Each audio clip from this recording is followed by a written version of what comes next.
Hi, I'm Sean Walker from iTrain Hockey. Today we got Kevin helping us out. We're doing one-on-O's today against goalies. We're just focusing on the most basic sense of stepping in against a goalie and deciding should we shoot or should we deke. Let's get to it. Okay, the first thing that we're going to focus on is deciding when to shoot or when to deke. It's not too complicated. Right now, if I was on a regular ice surface, I'd be at the top hash mark of where the rink would be.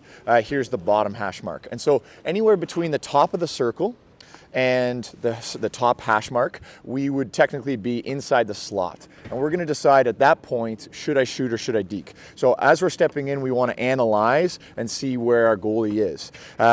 So if I'm standing, actually, Kevin, you come out of the net. So there's 1,000 squares is what I say approximately inside the net right now. My eyes can see about 1,000 squares. The puck's eyes, if it had eyes, could see about 1,000 squares. So if Kevin hops back inside the net, and he sits nice and low inside his crease. If we had an actual crease, he'd be inside blue ice and he'd be really deep inside his net right now. And I could still see a ton of spots where I could pick.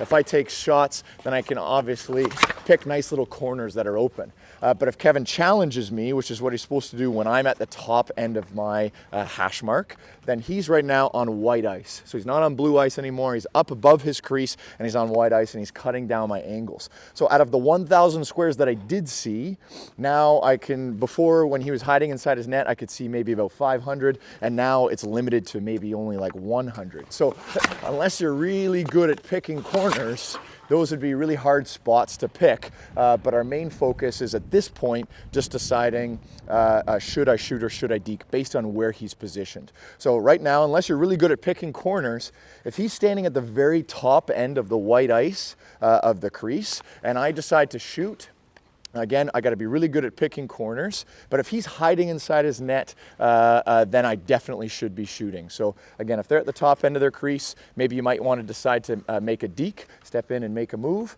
And if they're hiding inside their net, then it's a good idea to take a shot.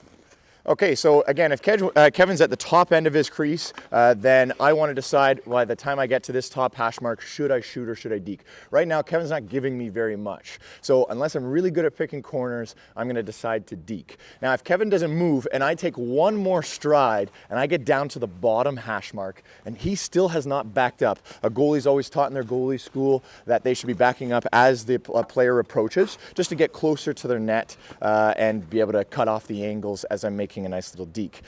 If at this point I get down to this bottom hash mark and he has not backed up yet, 100% you're going in for a nice little deke and picking a nice little spot to score. So it's just really important that we'll talk about this more as we go, but one really good deke, one really good fake might be all that we need. Instead of just stepping in and picking a nice little corner, then perhaps make a nice strong fake to one side, step to the other, and then just shove it in onto that other side of the net.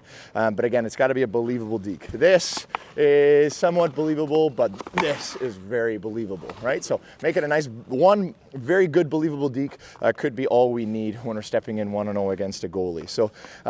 So that, again, will help us decide should I shoot or should I deke. So if Kevin plays it properly and I'm at the top end of my hash mark and he's at the top end of his crease, what he's supposed to be doing is backing up as I step in. And so this is perfect. So how he's playing this is really well. And so at this point, I got to decide. I can maybe still be able to see a few nice little corners that I can pick, or I might want to really quickly change my mind and step in for a deke. But again, it's all sort of based on where the goalie's toes are, whether he's at the top end of his crease, whether he's challenging you or he's not challenging you, and then you step in for a nice little shot.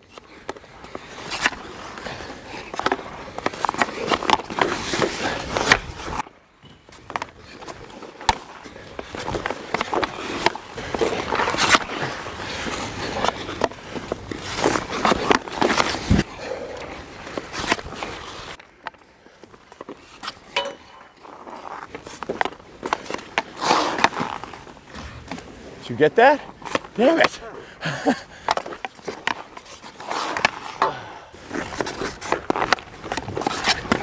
Nice save.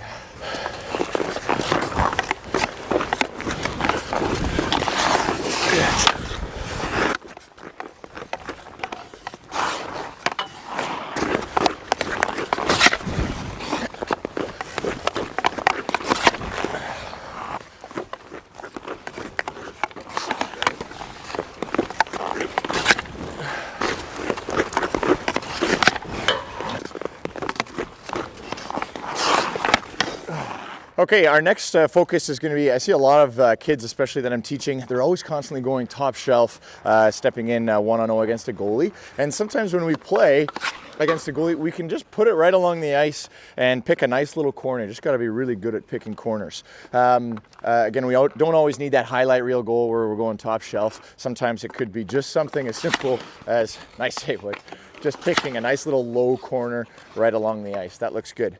So in terms of accuracy, when we want to, especially playing up against a goalie, as nice, as big and strong as Kevin, is that we need to be able to pick corners very precisely. You can't just say, yes, I'm going to go up against our goalie and I'm aiming for the top left corner or somewhere around the left corner. You got to be able to be very precise. Look at something like this big as you're winding up and you're taking your shot. Both in position 1, we analyze.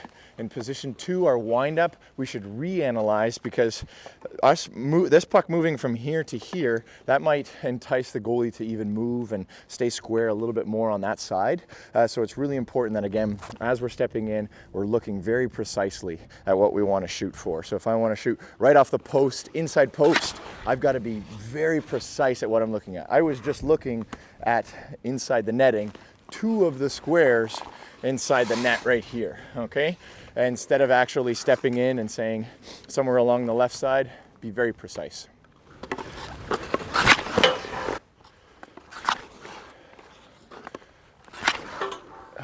Okay, our next move is just going to be trying to make the goaltender move just by moving the puck. So this is a fundamental method, especially when stepping in against a goalie, and if they're really square. So if I step in against Kevin right now, if he's in between his 2 posts and his belly button is right in front of the puck, then that means he's square. But if he's off center just a little bit, then you might be able to capitalize and score a nice little goal that way. But in order to make the goalie move, watch, he's square with the puck right now, but if I do this and bring it to my backhand side, he's got to come all the way over, do 1 or 2 shuffles. And if he makes a little bit of an error, you can maybe take a nice little backhand shot, or you could really quickly bring it over to the other side. And again, he won't be able to move, the goalie won't be able to move their feet as fast as what you can move your hands. So it's really important that, this is why guys like Patrick Kane are just so good at stepping in, bringing it from one side of their body to the other, and then making the goalie have to shuffle and figure out which way they're going to go. So this is a nice move to pull.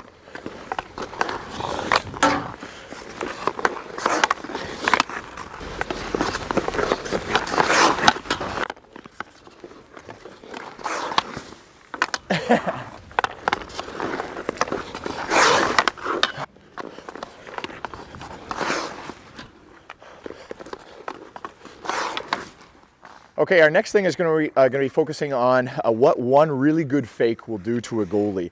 So oftentimes, if we're skating in against Kevin and I start stick handling like this, as much as I want him to move side to side, there's no temptation for him to do that. So a lot of players, they end up stick handling so much and they end up faking their self out. It doesn't really end up doing anything. So this is why we really want to bring it over to the left side and make the goalie move to that side, or bring it over to your right side and make that goalie move and just get them to stretch. This is why Patrick Kane is so good. He will do maybe something like this and stick handle fast on one side of his body, and then just before you know it, boom, he'll bring it over to the other side and it's popped inside the net.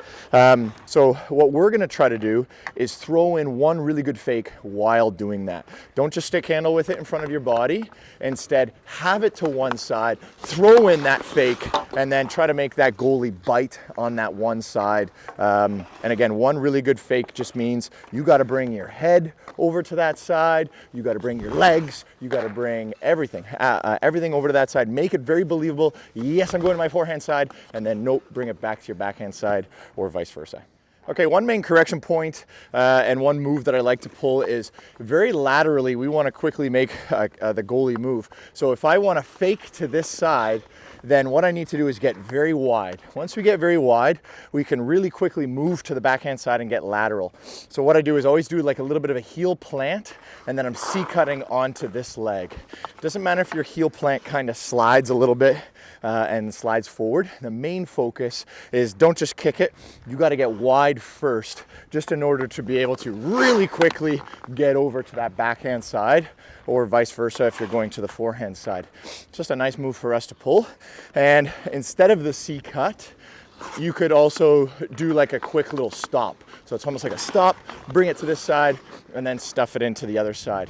And when we do that stop, just sort of sounds like that. You're stopping, starting, and then pushing off, and it's a quick little shot.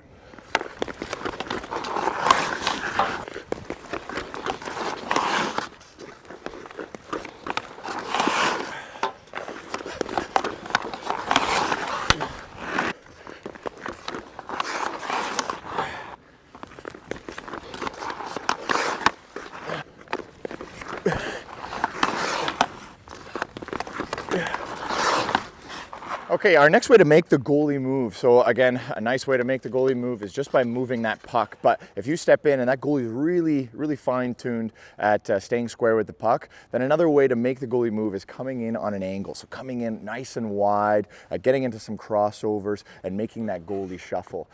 If I skate straight over at Kevin, then he doesn't need to move left and right too much. But if I come in on a little bit of an angle, then just watch Kevin. He has to really move over to this side, shuffle over, and then if he makes a mistake, you could maybe pick a nice little corner, or you could do the same sort of move where you can come in on that angle and then really quickly bring him from one side of the net over to the other. The only focus on that move is a lot of players, yeah, okay, thanks. A lot of players will do something like this, where they'll go from this side of the ice to about here and then try shoving it in. And instead, I want you to go all the way from this side of the ice to all the way to this side of the ice and then sneak it in. So if there was a crease inside the net, most of the creases right on the corners here and here, they have these tiny little red arrows that are pointing over at the face-off dots. The goalies use that to stay square with those on face-offs. We're going to use them to go just a little bit wider than what we normally would for a deke. So if the square was about here, or that triangle is about there, don't go to your backhand and shove it in from here. You might be able to pop it in, but instead make that goalie stretch, come around the arrow, and then go in for a nice little backhand shot from there, and we can almost guarantee a nice little goal slipping it past the goalie. Okay, so check it out. If I do this and I come way down this side, watch Kevin, look how much he needs to move over to that side, get square, and then we can make a move from one side to the other. So this is a nice move again for us to pull. Another option is if I step in and instead of doing like the letter C, I come in and do the letter S, then now Kevin, our goalie, could make two errors. If he doesn't shuffle over enough the first time, you might be able to just score on that time. But again, if you make the letter S, you can come in on this angle and then come in on a completely separate angle and then maybe capitalize on that shot. Or again, you can make a move and right in front of the net and go in for a nice little deke. So we'll show a few demos of that.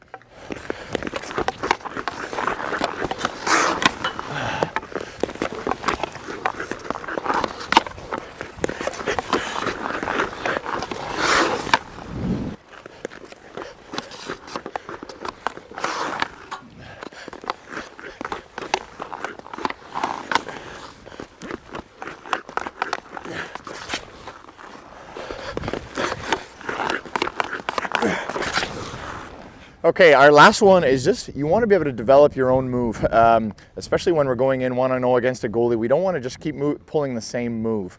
We want like a big repertoire of which moves we might want to pull. So a lot of the times when I'm telling players, you wouldn't want to go to war with just a pistol. You'd want to go to war with that pistol and a rifle and a shotgun and a grenade launcher and a couple grenades on your belt.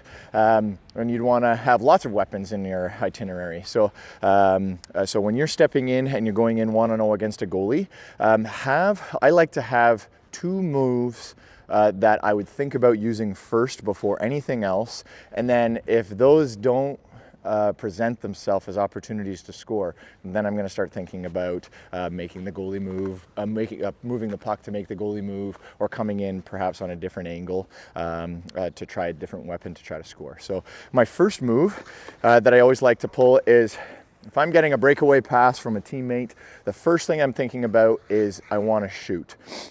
Option one in a 1-on-0 is always to shoot. If you can shoot and score, that's your best option. Your secondary option would be to deke. And then obviously we could have a bunch of different types of dekes, and we can throw in some flair. You could bring the puck from one side to the other, as I said, or you can come in on a different angle like we've worked on. But when I'm stepping in, I get a nice little breakaway pass. The first thing I'm thinking about is pulling this move. I like that spot because, especially against a goalie, Kev, can you get right in your stance? There's this nice little corner, especially for lefties, but there's this nice little V right here. This is a very awkward motion for a goalie with a blocker. This is an awkward motion for a goalie. So there's a nice little spot there a lot. Goalies, I'd say if they're gonna practice anything inside their goalie schools, they're working on their gloves a lot. And they're working on high blockers. The low blockers are really, it's just like an awkward, unorthodox thing for them. So what we want to do is pick up the puck. It's only a couple inches off of the ice, and you got to be really deadly at picking that corner. So that's, again, my first option. And that type of a shot, it's a back leg shot where I'm shooting it off my left leg as a lefty because the puck's already on the left side. And if I shoot off my left leg, it's very limited wind up. If I do this, then that's telling the goalie, get ready, here comes the shot. But if the puck is in front of my body and all I'm doing is following through and then picking a nice little corner bottom blocker, it could surprise the goalie. So if that shot is not available and the goalie is just too much perhaps to that side, then my secondary option is this. I'll throw in a fake to that side and then pull it over to this side, and you've got a nice wide open net. So that's a nice move to pull. Again, you got to be really believable when you're taking that shot. So instead of just kicking your back leg, pump your arms out too, and then you've got to get very wide in your stance in order to really quickly move laterally and then pop it in the net.